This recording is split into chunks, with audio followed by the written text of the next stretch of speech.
opportunity to welcome everyone in the house. Send my greetings to the judges, adjudicators, and the debaters, and the students on the floor. The rules for the debate.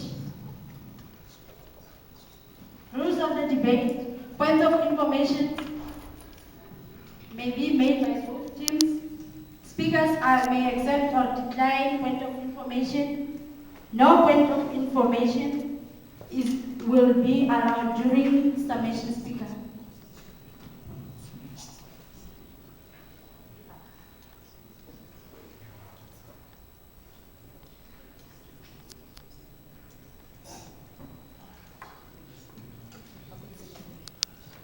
Let me take this opportunity to introduce our guest judges.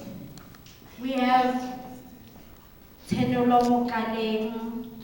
The credential, she was a National Road Safety Debate Chairperson, Provincial Food Court Competition winner, the First Day Inter-Faculty Debate winner, and Best Speaker.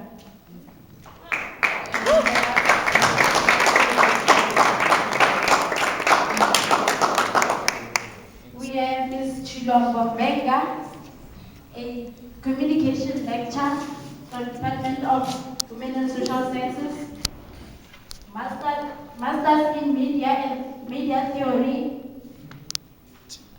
and practices from UCT.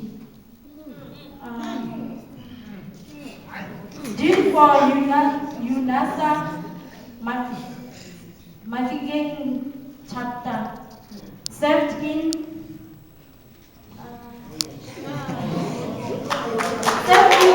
various non-governmental organizations. Parental for UNASA Mafikeng chapter. And we have Tutu Kobakane as our delegate.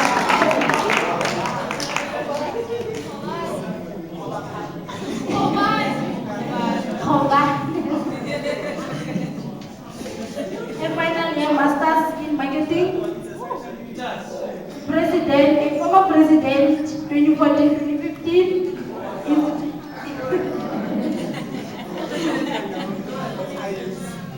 Former member at Northwest University Council and Institutional Forum.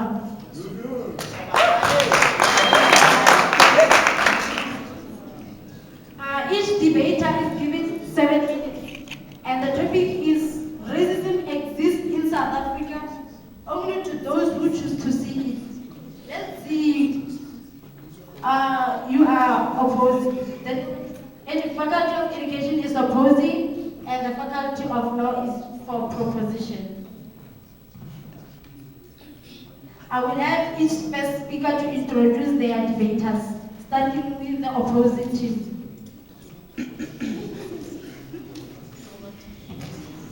Greetings to the house at large. I'm the first speaker and I go by the name of Lindy Sakubai. My second speaker is Mr. Gusmuzi Masibugo, and my third speaker is Kautan of the Flongwane, and the last speaker is Zininzi Mwama. Thank you.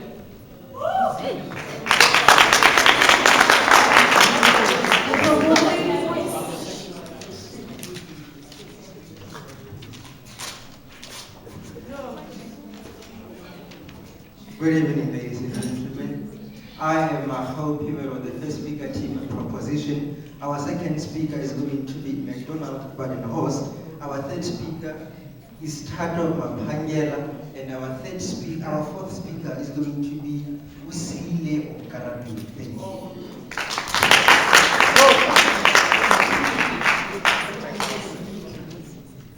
And I will allow the best speaker from the opposing team, from the proposing team to start the debate. You are more than welcome.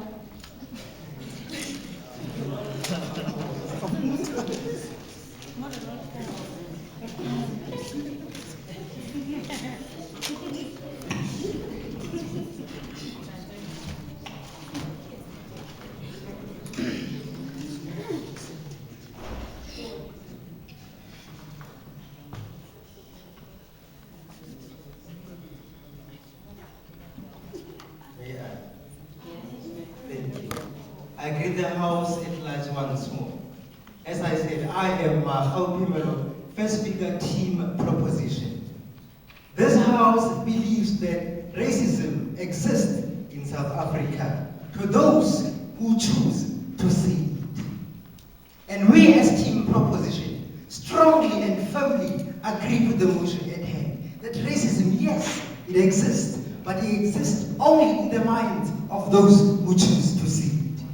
I, as the First Speaker, Mafikeng, am going to talk about the concept of racism, which was created by whoever's in the 1500s. And then our second speaker, McDonald Badenhorst, is going to talk about how we can move forward as a country without letting racism to hamper us as a country. And then our third speaker, Tado Mapanyela, is going to talk about remedies which we can use as South Africans in growing up, in developing, and in moving forward as a country with a small and developing democracy. Moving on with my arguments. Racism is a concept created by people in the late 1500s, and in the belief that the white race is the most supreme, not factually so and not specifically so, but because this is a concept and it's not an actual thing, it only exists in the minds of people who choose to see it. Our former president, the late Nelson Mandela, once said that no one is born hating another person because of the color of his skin or his background or his religion. People must learn to hate. If they can learn to hate, they can be taught to love.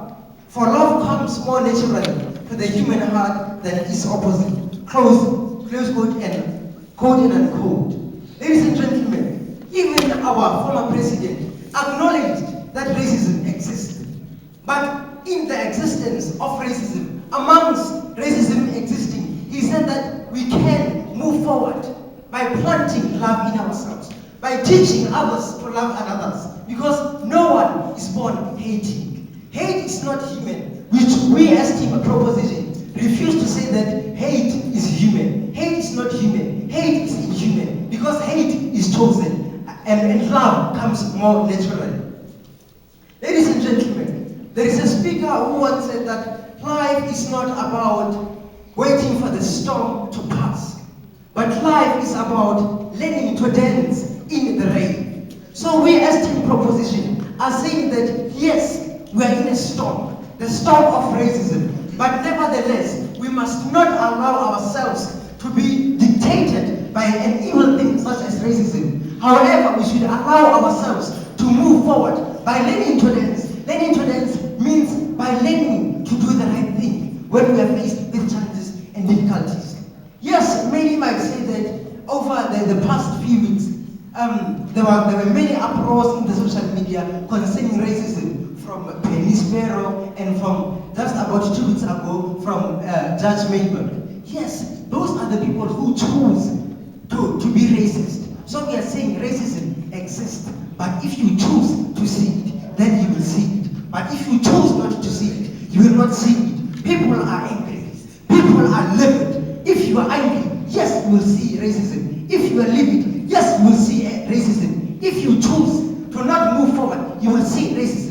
But if you choose to move forward, if you choose to be developed, if you choose to love others, then racism will not exist. Racism will never exist in our time, age, and generation. Thank you, ladies and gentlemen.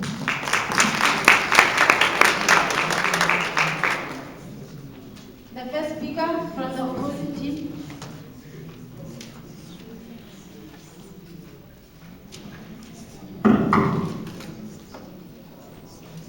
Ladies and gentlemen, timekeeper, program director, honorable adjudicators, opponents in the House at large, please be greeted.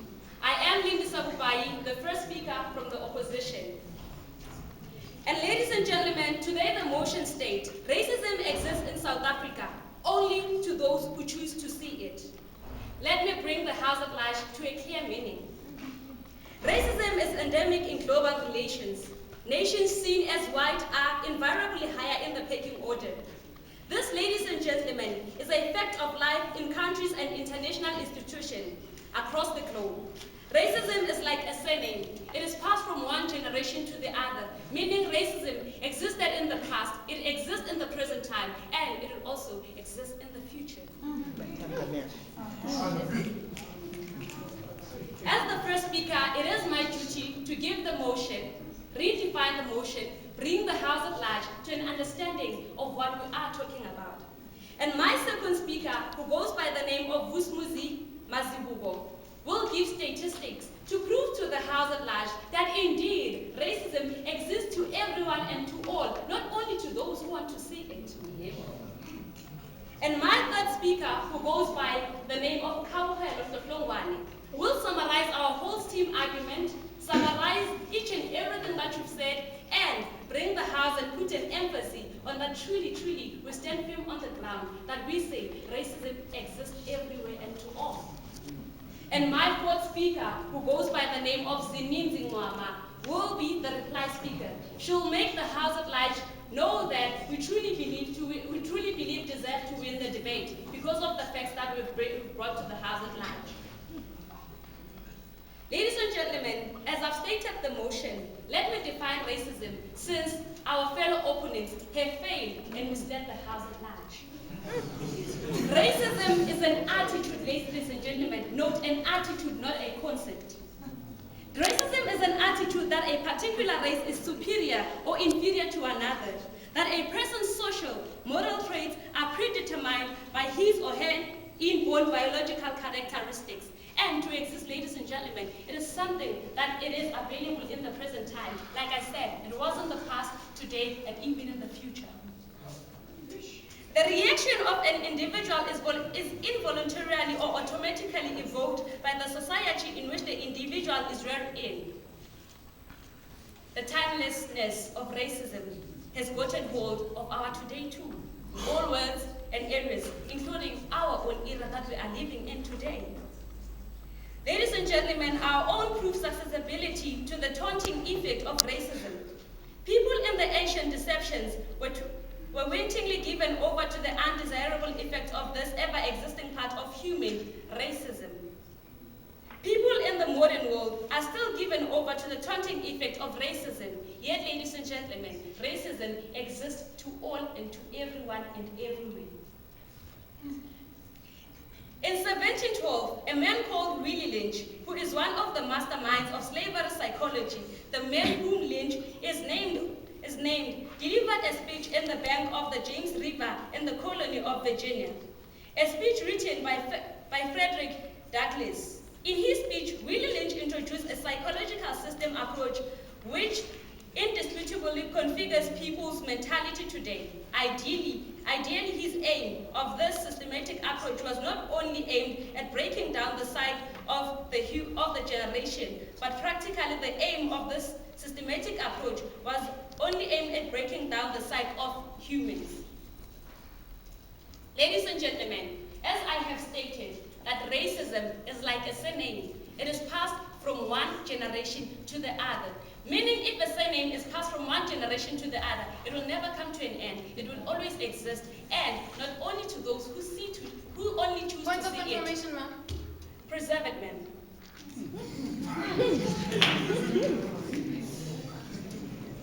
Ladies and gentlemen, we by virtue of fact that we are broken down, birthed by people who are broken down, we are bringing babies into the world and break them too. Not intentionally, but because of the ingrained psyche of who we are supposedly. Meaning, racism, it is not something which we are taught, but simply because our minds were breaking down, it will always exist. And remember, in the countries or in the world that we live in, we are not colorblind. The treatment that you get, it is determined by the color of your skin. Racism, ladies and gentlemen, truly does exist, not only to those who choose to see it, but to each and everyone. Thank you.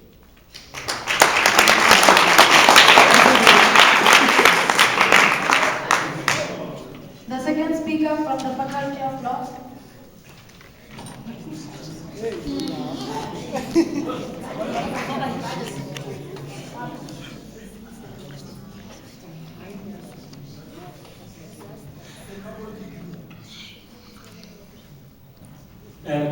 the House at large. I'm the second speaker. My name is McDonald Badenhorst. Yes, racism exists in South Africa, only to those who choose to see it. Racism is a refuge for the ignorant. It seeks to divide and destroy. It is the enemy of freedom and deserves to be met head on and to be destroyed. What we cannot overemphasize is the fact that we cannot undo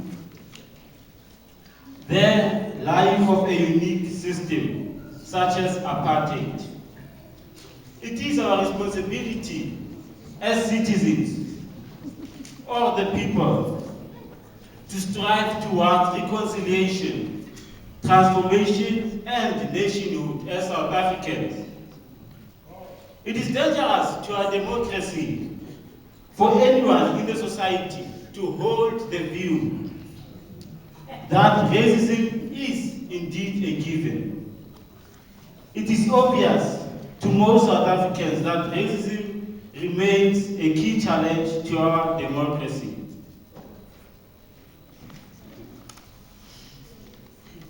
Some people in our society are still prone to racism, and this psychic problem is what we have to address.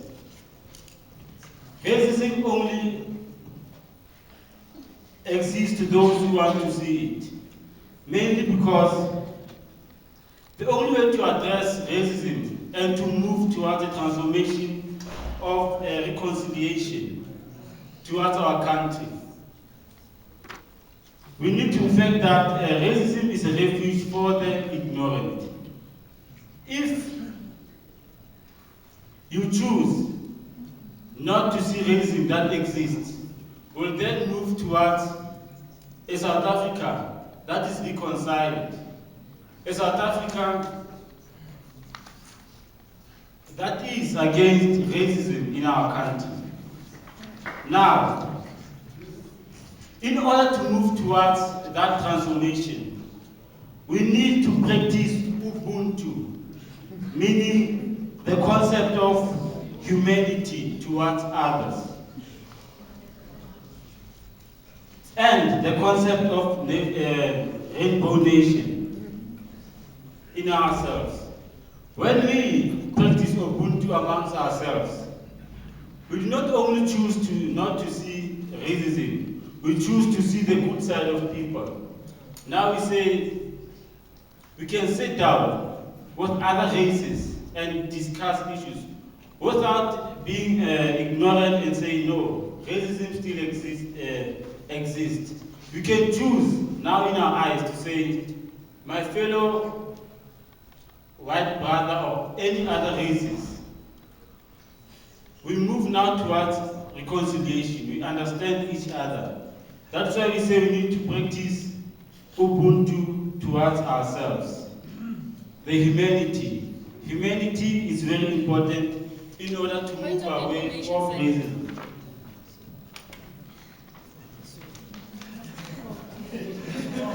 Point of information, sir. How can we practice Ubuntu while other people are being discriminated simply because of the color of their skin?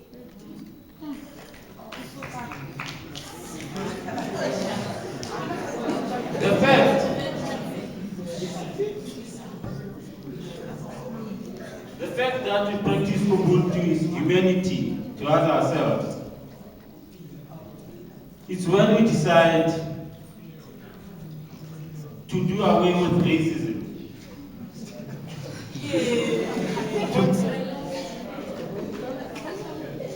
Sir, but then at the beginning of your statement of your speech, you said we cannot undo racism and the actions that were done in the past.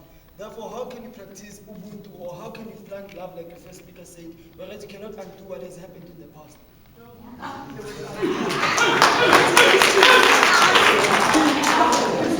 I said we cannot overemphasize. We cannot overemphasize. emphasize the fact that you cannot undo the years of a unique like apartheid. We all know moving towards transformation of a unified South Africa through reconciliation. It is rather a slow transformation that you have to take into account. But then again, apartheid, that's what I said, we cannot do away with apartheid overnight. That means we have a slow pace towards a transformation for reconciliation. Point of clarification, sir.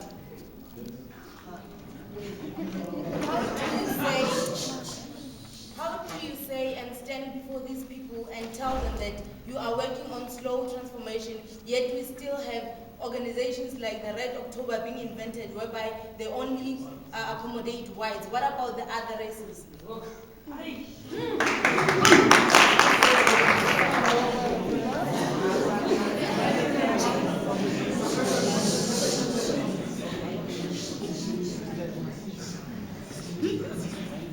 That is the fact that I'm saying we are moving very slowly towards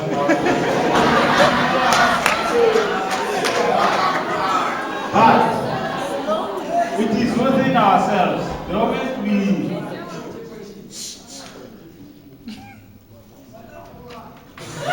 it is within ourselves to bring out those organizations that will attack racism in our country.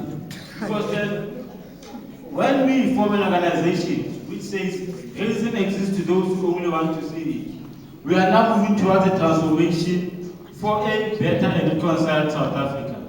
I thank you.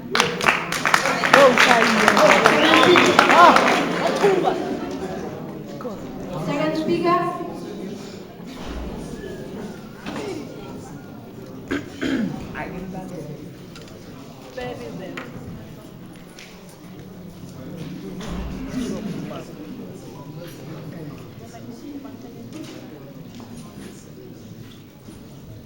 Greetings to the House at large, the honorable adjudicators, my worthy opponents, and the audience. Before I redefine and continue on where my first speaker left off, I would like to quote some of the words and sentences that our opponent did say. The first speaker said something like, no one is born hating. The second speaker said things like, racism is a given. The second speaker also said, we need to practice Ubuntu. Ladies and gentlemen, I'd like to submit to the House at large that this is a motivation. It is not, they are not proving how racism exists only to those who choose to say it.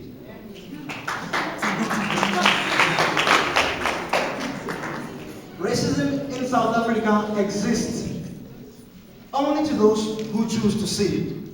And then we as the team opposition, we are coming against it. We are saying racism does exist in South Africa, but not only to those who choose to see it.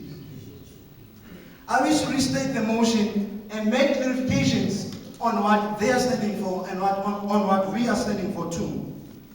Racism does exist in South Africa, and it does not only exist to those who choose to see it, it exists to everyone.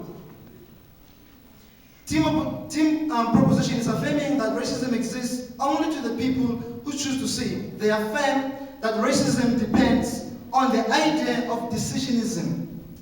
They have reduced the idea of racism to simply or to mere decisionism. You just choose whether to see it or not to see it.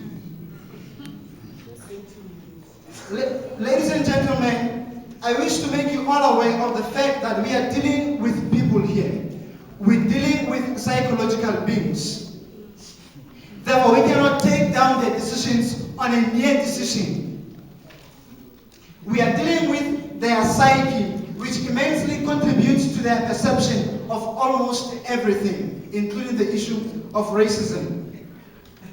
Consistent with the understanding of racism as immensely a mental issue than a mere choice, Jane Elliott, a race relations expert, affirms that race is a mental illness. And it is an attitude, as my first speaker did allude on there. This lifts the race issue to a whole new level, doesn't it? Now, having said all this, it appears that racism is a deeply entrenched psychological attitude. It is a deeply entrenched psychological attitude which we cannot erase by simply deciding to do so.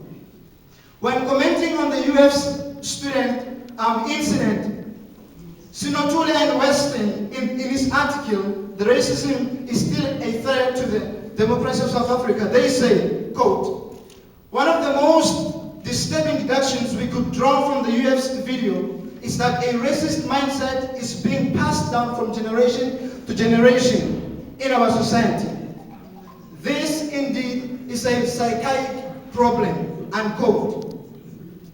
Now, ladies and gentlemen, getting on the statistics, a report by the Freedom Center organization states, and quote, "It is now twice as dangerous to become a farmer in South Africa than it is to becoming a policeman. The overall murder rate in the nation for the police is about 51 out of 100,000 people, whereas that one of the farmers in South Africa is about 99 people per 100,000 people. As for the farmers who are overwhelmingly white, it is said that the rate is increasing, it is escalating," unquote. More pointedly, according to the Genocide Watch organization, save it for now. Since 1994, more than 70,000 white South Africans have, due to racial prejudice, been murdered because of their commerciality and their inclusivity when coming to their family. How does one then, in such a society, choose not to see racism? How does one in such a society simply decide not to see racism? According to the report from the Mail and Guardian, it is said, and the first speaker did say something about that, on the 4th of January 2016, that a white woman by the name of Penny Sparrow said things like this: "These monkeys that are allowed to be released on New Year's Eve and New Year's Day onto the public beaches of South Africa, I believe they have no education at all. From now on, I shall address black South Africans as monkeys," unquote. As a South African and as a person living in such a society, how do you decide, living amongst such a society, that racism does not exist? How do you simply choose not to see? A report by the Freedom Center organization states, "The ANC celebration of the party's 100th anniversary was accompanied by a song led by the Honorable President Jacob Zuma, the head of the state."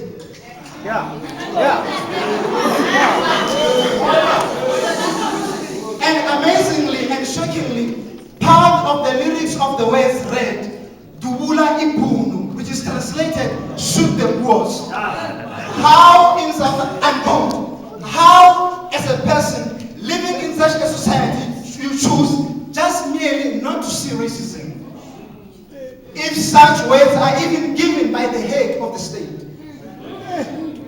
Ladies and gentlemen, we do not blame these participants of racism. The Penny Sparrows, the Zumas, we don't blame them. It is the society. Therefore, one cannot simply choose not to see. This is an attitude, ladies and gentlemen, and a mental illness.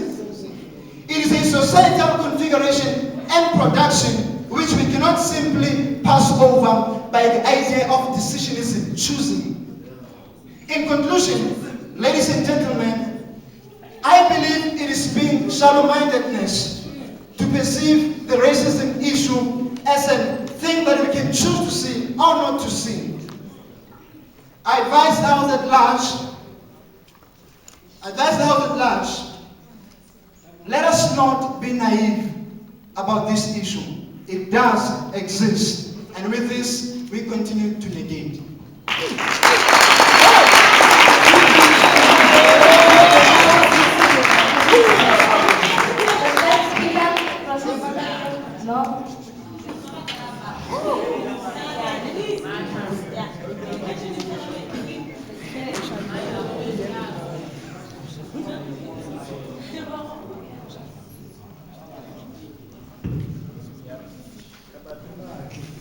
If you don't like something, change it. If you can't change it, change your attitude. This is a quote by Maya Angelou. Good evening, ladies and gentlemen. My name is Tato Mapangela, and I'm the third speaker of the proposing team. My duty as the third speaker is to rebut points made by the opposing team, by our opponents, and sum up my team's case. First and foremost, we tried to ask POIs, however, speakers from the opposing team seem not to take cognizance into that. Now, I bet this is the platform for me to ask those questions.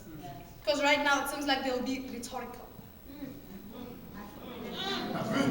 Ladies and gentlemen, where does one's job occupation fit in racism?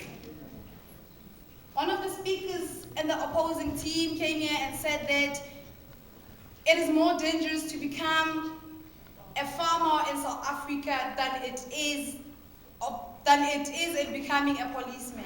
Where does that fit in racism, ladies and gentlemen?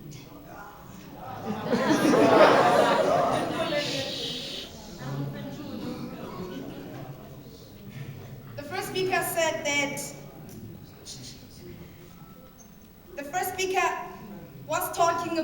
said that racism will always be there. On this point, ladies and gentlemen, it is about time we change the mentalities that we South Africans hold. Our mentalities as a country are the ones that pull us back at all times. That is why racism exists only to those who choose to see it. The mind, ladies and gentlemen. What is the power of the mind? That is a question that we should all ask ourselves. And then the first speaker also came here to say and said that we misled the House. How did we mislead the House, ladies and gentlemen, by merely giving a definition? Is she a definition herself? Or does she hold a PhD somewhere in English where she can make a dictionary by herself?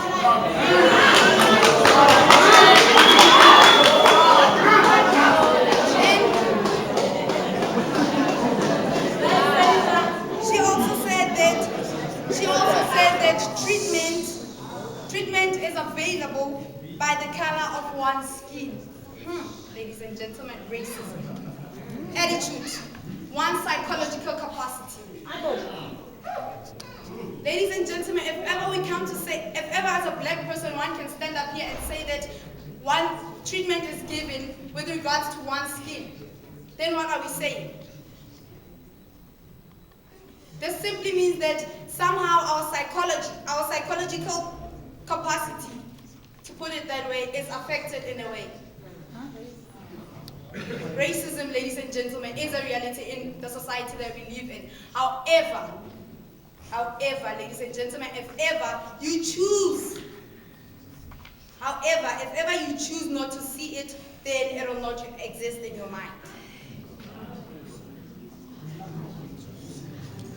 As the second or third speaker alluded to earlier on, he said that this is people we're talking about.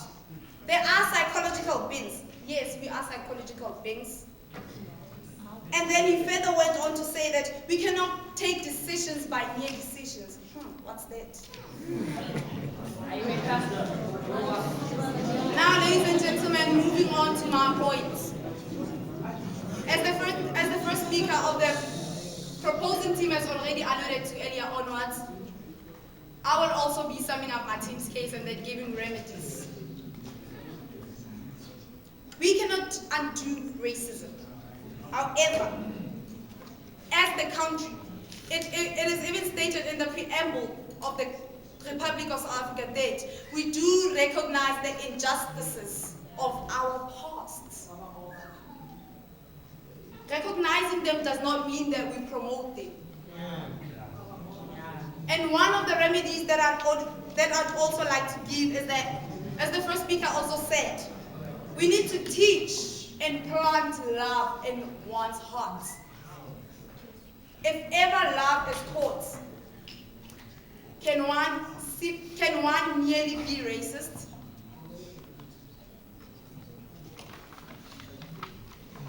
And ladies and gentlemen, people's mentalities need to be channeled to diversity instead of being channeled to racism. Now the main issue here is our psychology. With all that being said, ladies and gentlemen, I'd like to say that we as the proposition team stand firmly with the motion that states that racism exists in South Africa, only to those who choose to see it. Thank you.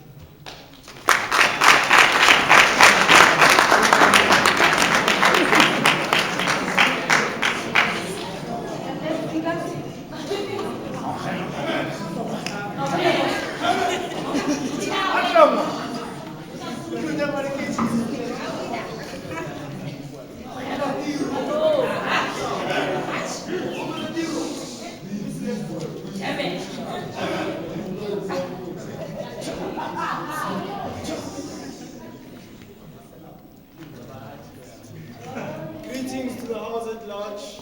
Ladies and gentlemen, my duty here today is to rebut on what the proposition has stated and to submit on what my speakers have stated in the opposition side.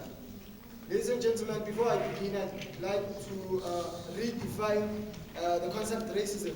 And NWU, there is a particular race that dreams superior or inferior to another. Now, ladies and gentlemen, I'd like to stop there. According to Pavlov, ladies and gentlemen, which we have decided to take his statement as our policy, he says, according to his research, Pavlov states that the reaction of an individual is involuntary or automatically invoked by the society in which the individual is raised up in. Now, ladies and gentlemen, basically what we are saying here, we are saying that racism does exist in South Africa to everyone.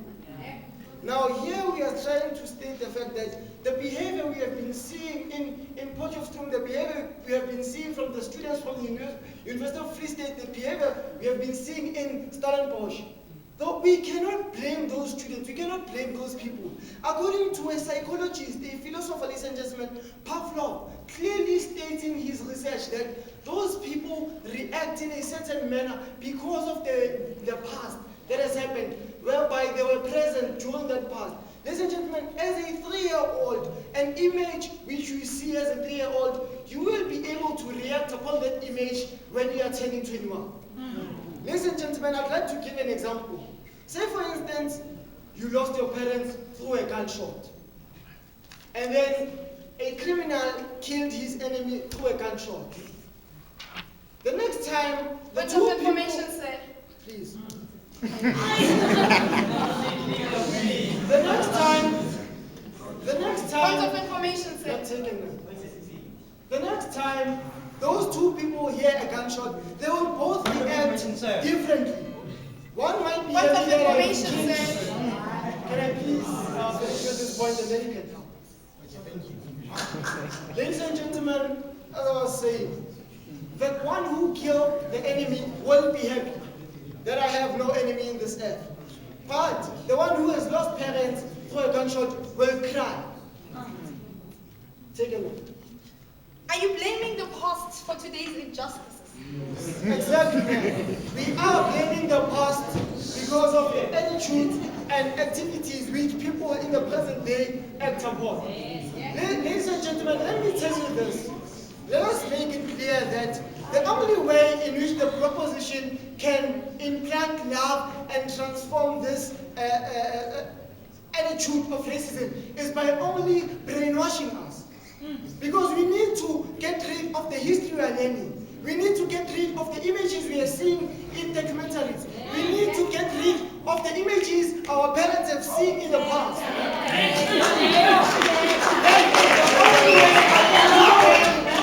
Love, and that is the only way in which we can get rid of racism. Now, ladies and gentlemen, the first speaker came here and said, Nelson Mandela said, no one is born loving. Exactly, no one is born hating. No one is born hating, no one is born racist. However, we as human, like my second speaker stated, we are psychological beings. You cannot expect to indoctrinate us with something and not react afterwards. Yeah. It is going to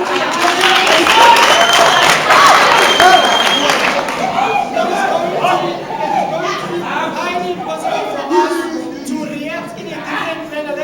indoctrinated by. Ladies and gentlemen, the second speaker also came here and stated that we cannot undo with apartheid's injustices overnight. I believe we are 22 years into democracy. That is not overnight. We have been trying as South Africa to transform this country. However, we realize that we are failing due to the research that was given. Not taken, ma'am. The research that was given by philosophers and psychologists that yes, we can try. Let us try. However, we can never achieve it. Racism exists, ladies and gentlemen. And then the third speaker came here and stated that our speakers do not want to accept POIs. Now, ladies and gentlemen, after the killing of Telebranch, which is the father of racism or the father of hating, after his killing, the AWP group went in and said, I quote, "It is more dangerous to be a farmer in this country than to be a policeman."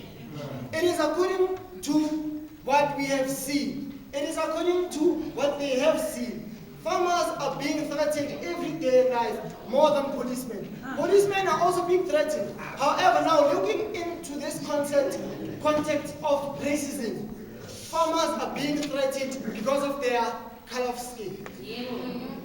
Ladies and gentlemen, I'd like to state the fact that the opposition just came here and gave us theories or just came here and gave us opinions.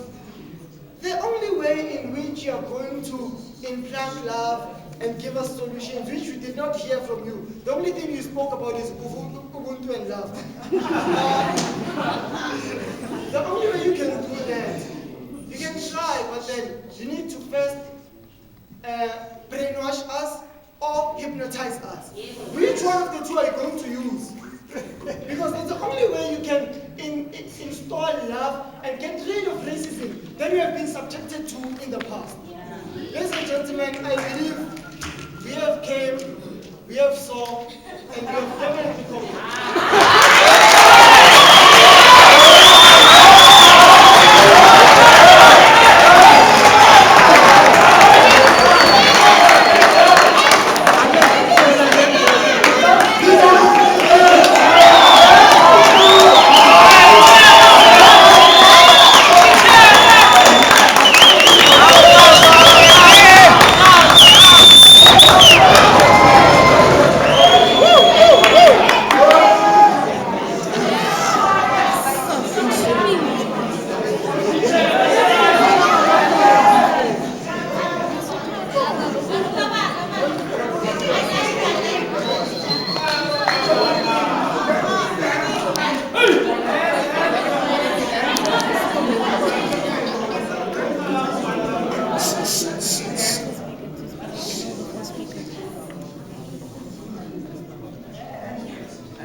Good evening, ladies and gentlemen. My name is Ninzin Mama and I'll be the fourth speaker of the opposing team, which is the Faculty of Education. As the motion has been stated, mine is to just shake the tree and let the baboons fall.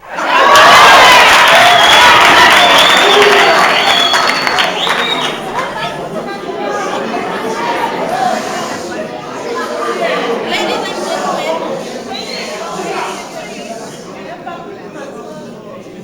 without any waste of your time, I would like to first say that I believe my first speaker, my second speaker, and my third speaker have done it all.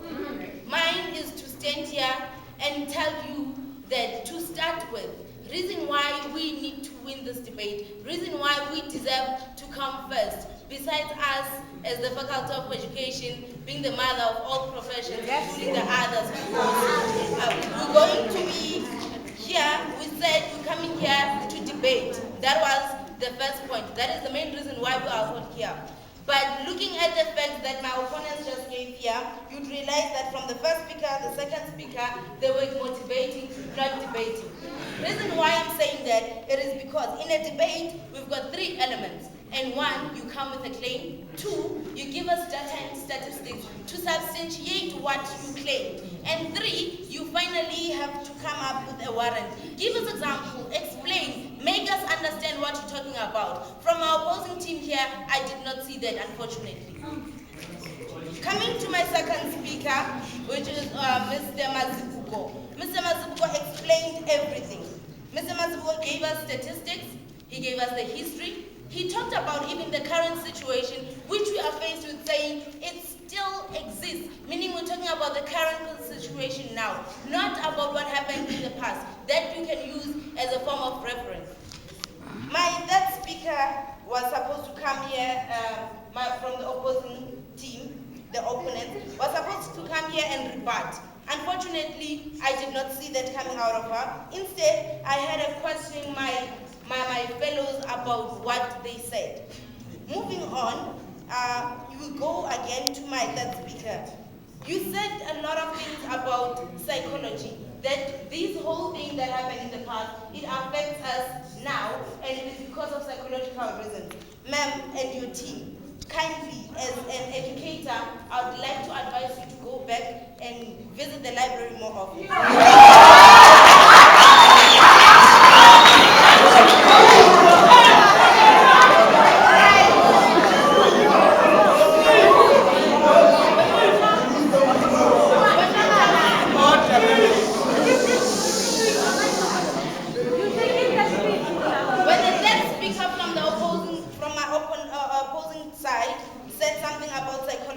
Came to my mind that if this be real, if this be the statistics and the truth that they're going to present to this house, then where do they put the aspects in psychology, which is, for instance, Mr. John B. Watson, who is actually the aspect of psychology in history?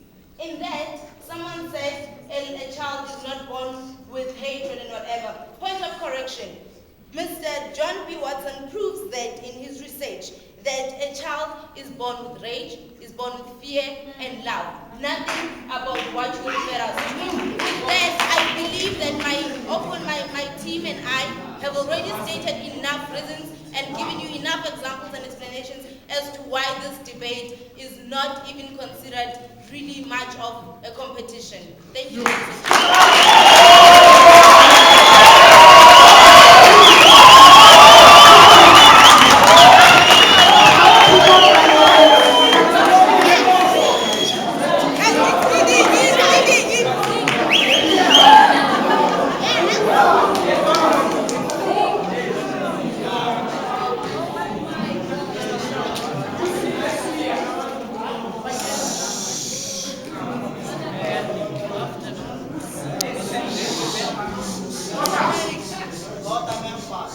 Afternoon, ladies and gentlemen.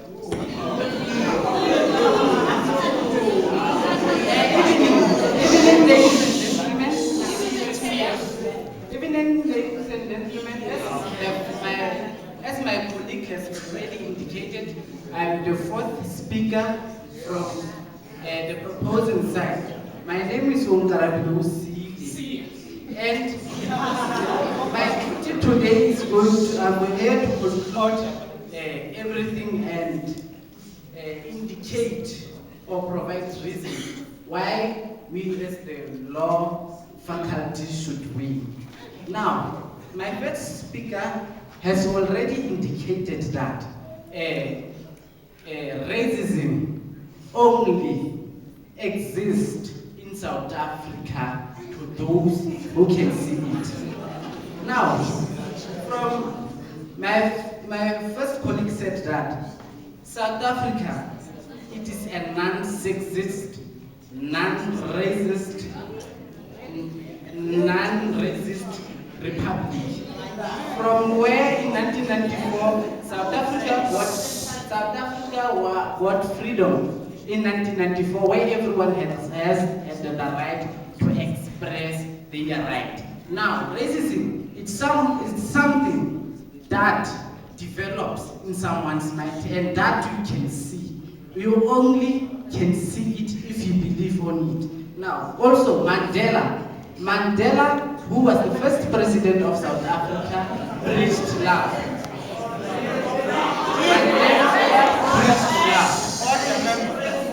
Mandela preached love and did away with racism,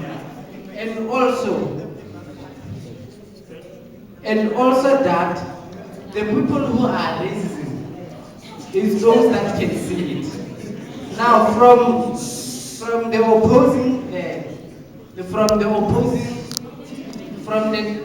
education faculty, they said that racism belongs to everyone. How can racism belongs to everyone?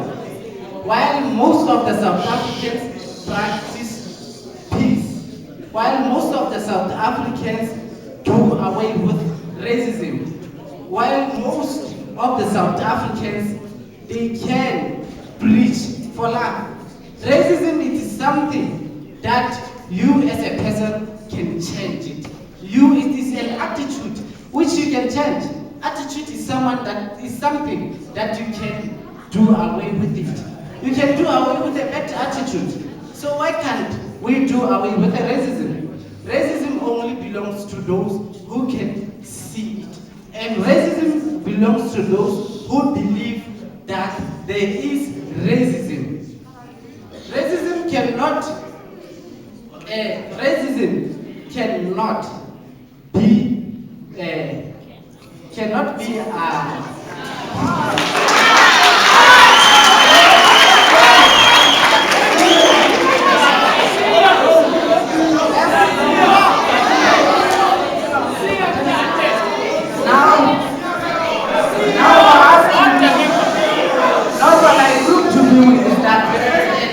all the speakers of the opposition were ratifying the motion, were repeating everything that we have said, and they were not taking our point of order.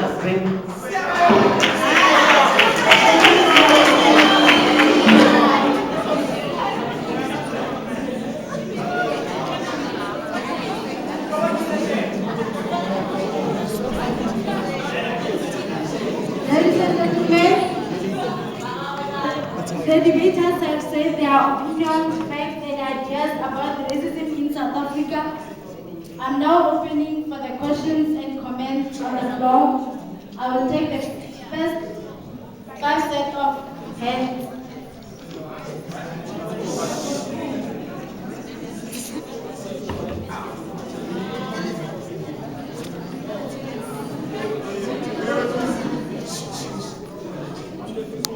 Yeah, that order, please.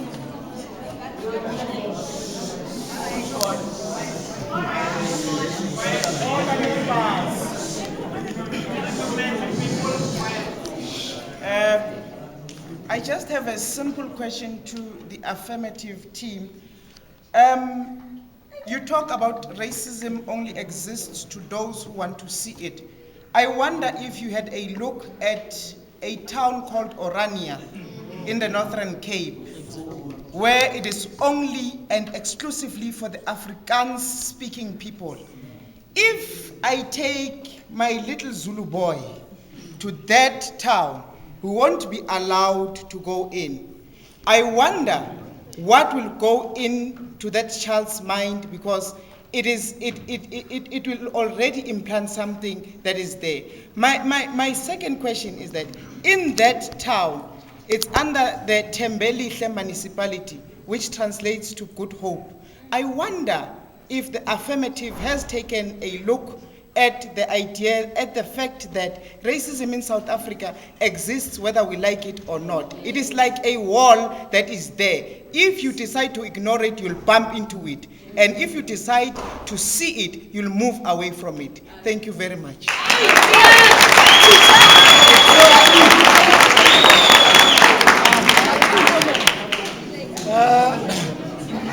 Thank you very much. My question is directed to the law faculty. and those who are saying racism exists in South Africa only to those who choose to see it. My first question to you is, let's say, for example, I go to a certain university and then I decide to register for, let's say, for example, CA. And there's a white man who is doing the registration process.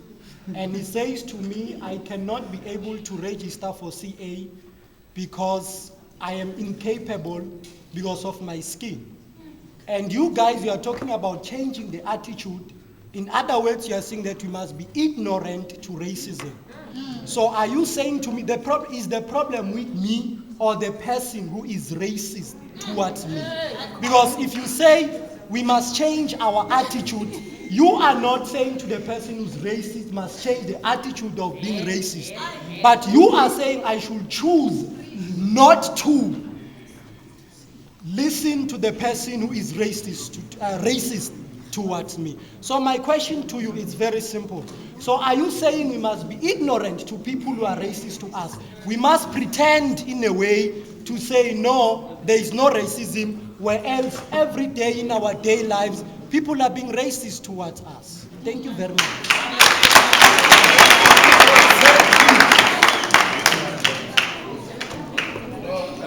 Thank you very much, Chair.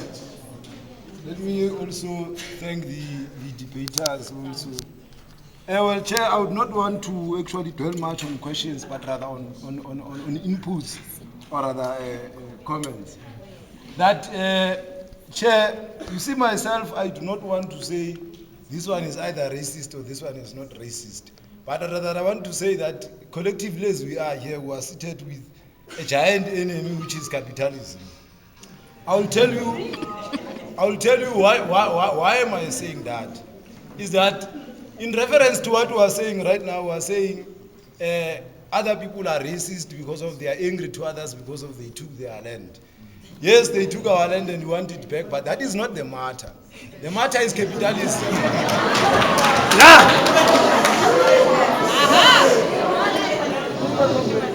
I'm saying the matter is capitalism because in 1910, white people only themselves, British and those that are Afrikaner, they fought amongst each other because of the same land that they do not know where does it come from. So it means that they did not really fight amongst themselves because of the issue of race, but it was the issue of mineral resources. So I'm saying the fundamental enemy is that of which is called capitalism. So we must then deal with it.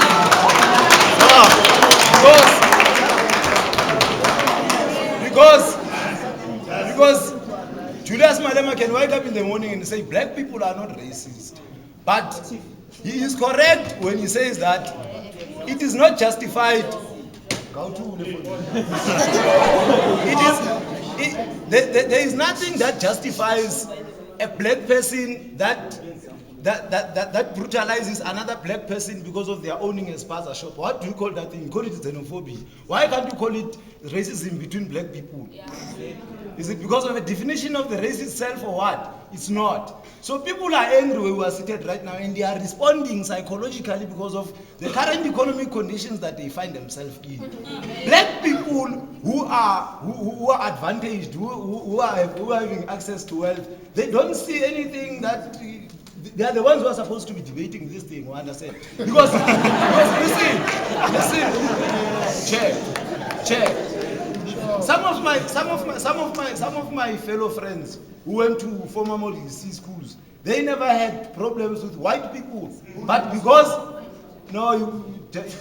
they never had a problem with white people, but because I grew up in the dusty streets of the same townships that I was dispossessed into, I could not really relate correctly with white people until I knew that the enemy was not them, because of there are white people who are very poor, like even more than me, who do not have the land. Should I be racist to them? That's unfair. Let's deal with the people who have dispossessed us of our land, and we must continue to struggle for the land question. And we must say that we want our land.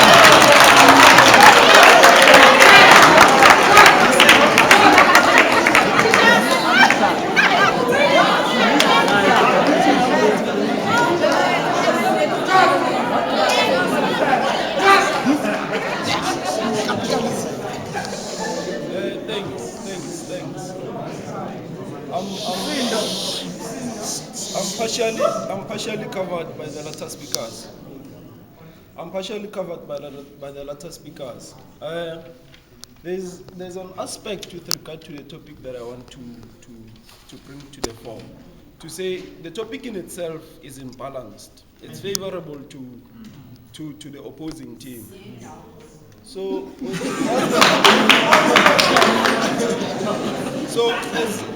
it's favorable because the mere fact that you choose to ignore objective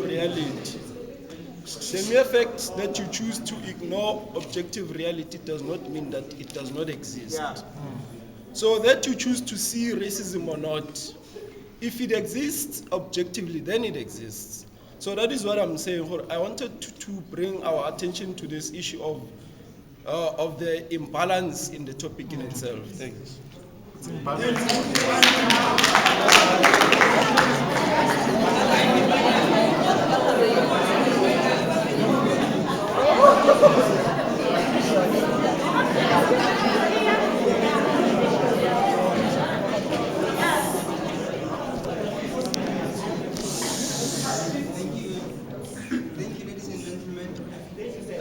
I will answer the first two questions, the others were just comments.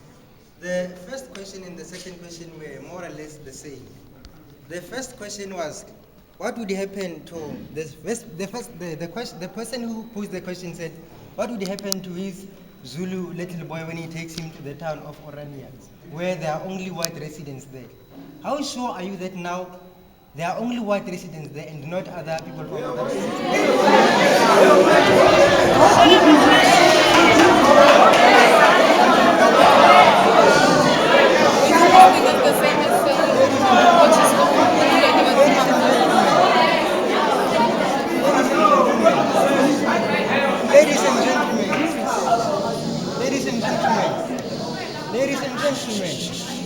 Ladies and gentlemen, the two gentlemen who posed the question, they need to be educated and empowered on their rights. The Constitution of the Republic of South Africa on section 21 says, ladies and gentlemen, I read it in your hearing, it says, everyone has the right to freedom of movement and residence. Subsection 3 reads, every citizen has the right to enter, to remain, and to reside anywhere in the Republic. So you are not empowered on your rights. The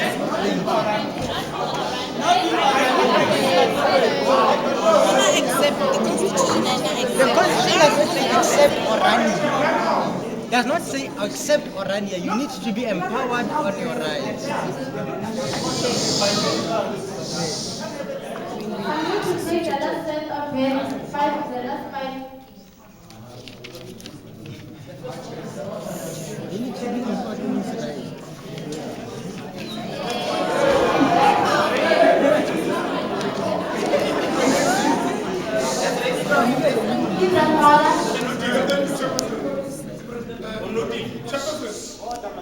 The problem is that, like the latter speaker spoke, there are two topics there in the statement.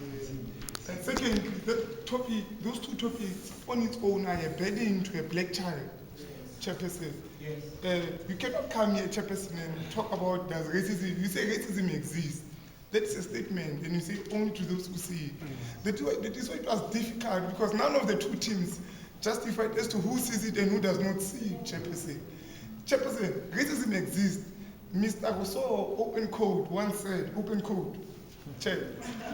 In every place where there's a white person, there must be a room for racism, close code.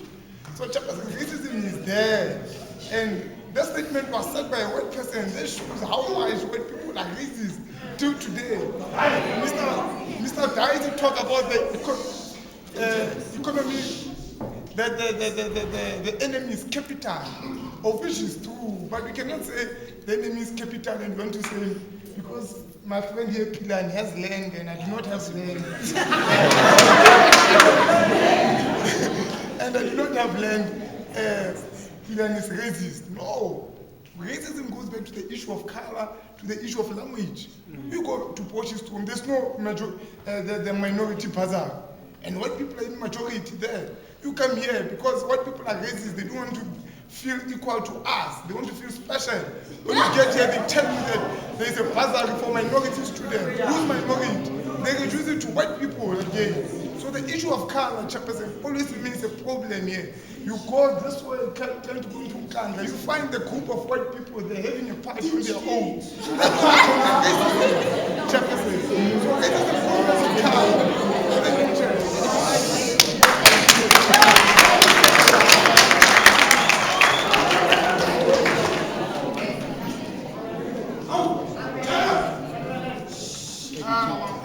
Thank you, Chairperson.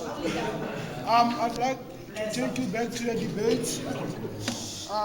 debate team, actually, teams, and thank them for their efforts. Chairperson, perhaps it is I with that little brain of a tweet, but I'm starting to feel as if it will be very difficult for us to find lawyers in the near future.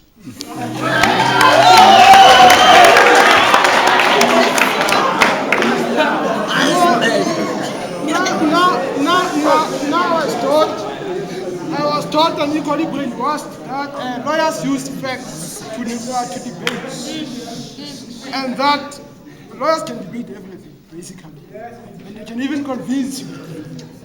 But what you got today was nothing but an unprepared proposition, which just came here, got the opinion is about nothing. Chairperson, I was very disturbed by the topic itself, but then I'm a black child after all, so it will definitely disturb me. But let me not go into that one, because of equally so, as I said and alluded before, that the team could not actually convince us enough as to whether racism does exist, but only to those who see it or not. Because of, like one speaker alluded, Kamone, he mentioned something such as classical conditioning. It is, in a way, a condition. You are conditioned as a person. When you are superior to the other person. Although some reasons are quite lame, if you ask me. But then, in a way, that is the way we are raised from home. By the way, charity begins at home. The last speaker, as I conclude, you came here to tell us why should the Faculty of Law win. But then, you just came here to redefine the motion and then repeat what the motion says and equally repeat once again what is presented before us. Therefore, personally, I don't see the reason why it should the Faculty of Law win.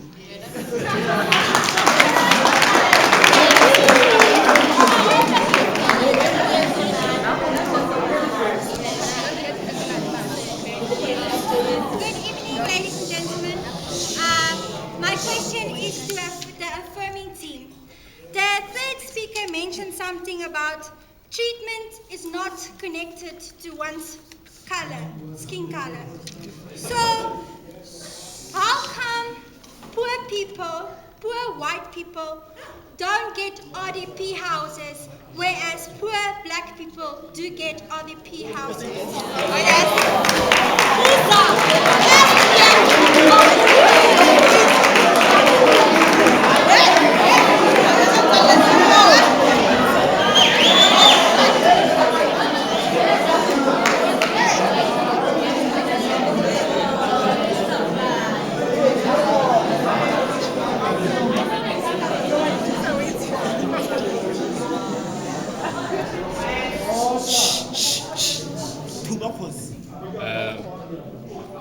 My question is directed to the Faculty of Education. I would just firstly like by pointing out that when it comes to the relationship with black people and white people, there is historical evidence that proves that we cannot live in close proximity with each other without white people attempting to exploit, subjugate, and oppress black people. In fact, there's scientific evidence that proves that white people cannot even live peacefully amongst their own selves. The Jews, they hate the Arabs. The Greeks, they hate the Turks. The British, they hate each other. So, with that said, I remember the brother said something that racism is a mental illness. So, is it correct if I may say that because black people have proven that we have coexisted peacefully amongst other people without attempting to steal their lands, without attempting to impose our spirituality on them, without attempting to impose our language on them. Now, is it fair to say, because we see even still today, is it fair to say that this mental illness that you're talking about is predominantly in white people, because black people have not shown any indications of racism towards another group of people?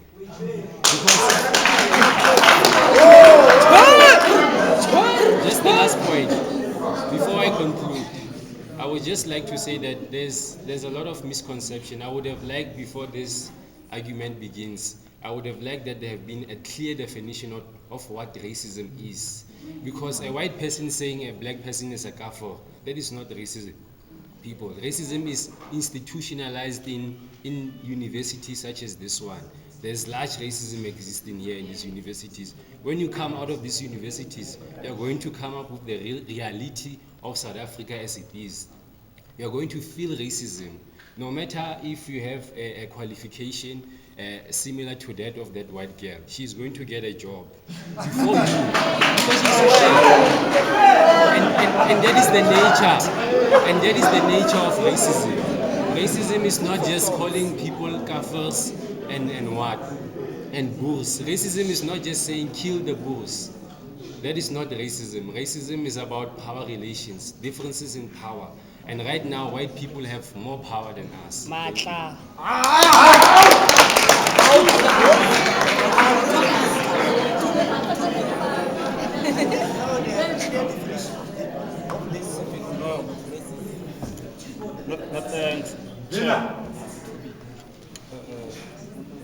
I've been partially captured by the latter speakers. To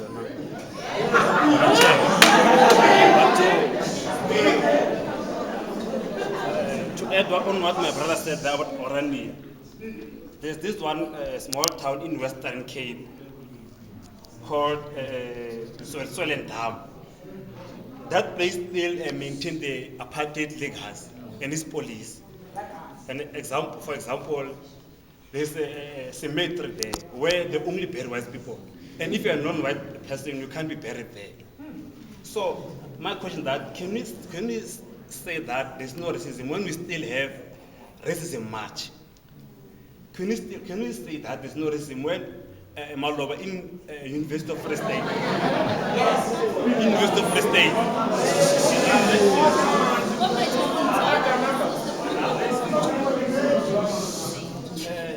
There was a racist video. Even in our campus here, you'll find in Kanza, you have a block that is that only stays white people there. So can we, even in classes, you'll find there's 4 white people there, 4 white people. So can you see that there's no apartheid when I submit thank you very much.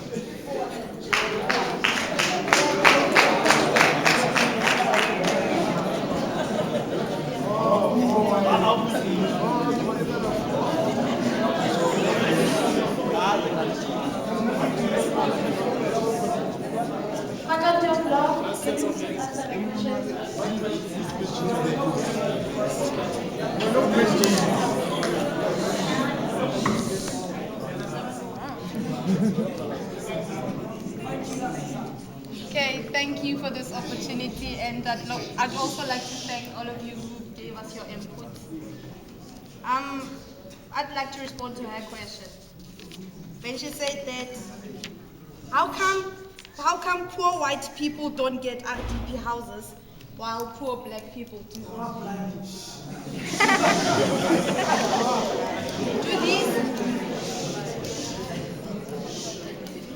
Do these poor white people actually apply for those RDP houses, man?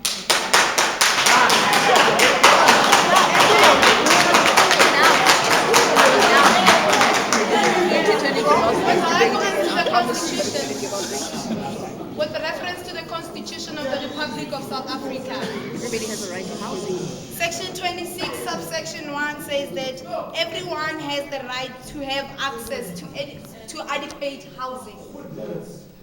So then again, ma'am, I'd like you to go back and do your research properly and then ask yourself this question. Do these people actually apply for these RDP housing?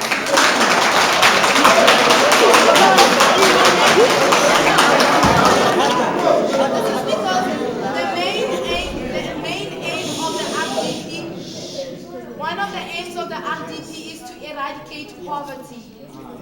Those are one of the aims. So, ma'am, whenever you say that, please also refer to the Constitution if ever you have applied for those houses.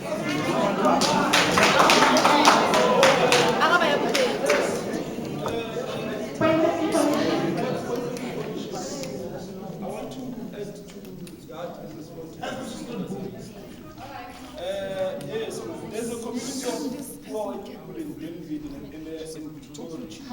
They were given RDP houses by the government of the ANC. Yes. Come on. I'm not giving this time to the aggregators to give their comments and announce the winning team for the day. And please forward the list of the off-campus students forward and go to the bus terminal.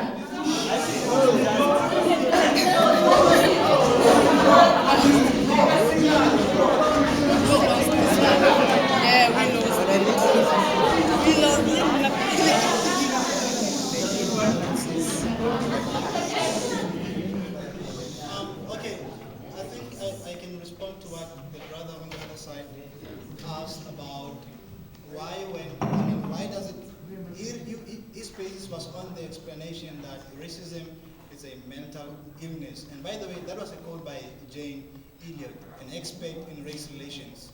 The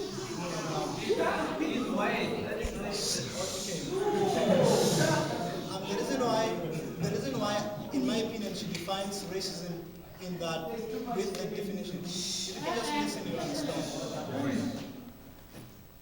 It is because, for example, in history, in 1712, what happened is, according to history, there was a letter written by Frederick Douglass. And then that letter was read by a man called Willie Lynch in the Bank River of James River in the colony of Virginia.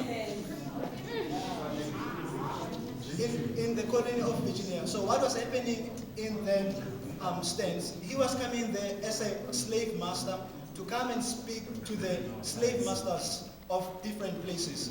And what he was teaching them, it was a psychological thing. It was a mental thing. He was teaching them how to break the nigger slave and then break it to an extent that the breaking will extend to the other generations. And therefore, when it extends to the other generation, like you will break this mother and then she will breed children who have been broken because they've been given birth to by a broken parent. And then it will continue and go on just like that. And there was a prediction by Willie Lynch that this thing will go on for centuries. And that is why we even feel some of the effects in our days, the taunting effect of what they did in the time past. So it was a mental thing. The reason why we say it's not happening between blacks is because of we choose not to see it. When it happens between blacks, we call it xenophobia. But it does happen. It is because of we choose not to define it as racism. Thank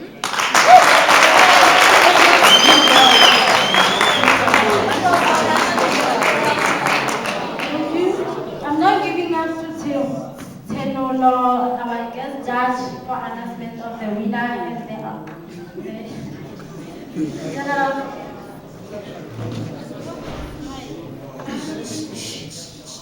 Good day, ladies and gentlemen. I will just give a brief comment on the overall debate and as to give out who's the best speaker and the winning team. So let me just get to it. Firstly, the opposition were clear, audible. However, there was too much reading and relying on the cue cards. And for the proposition, there were lack of of examples and facts, and well, probably it's because the topic it's one-sided because it's more of a public speaking topic than a debate. Because if the topic is racism exists in South Africa only to those who choose to see it, then there's not really much that the proposition can debate on. Because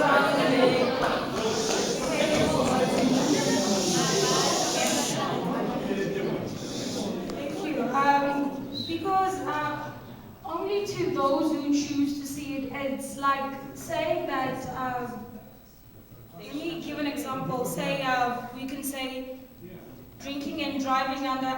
Driving under the influence is the #1 cause of fatalities in South African roads, and then you say, but however, there are other factors that do lead to road fatalities.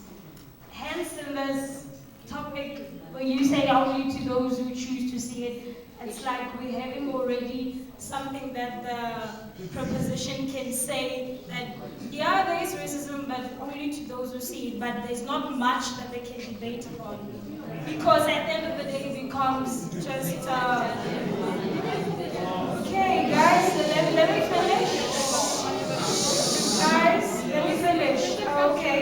Yeah, there were lack of examples and much more facts and lack of confidence from you guys. And your last speaker was becoming too emotional. And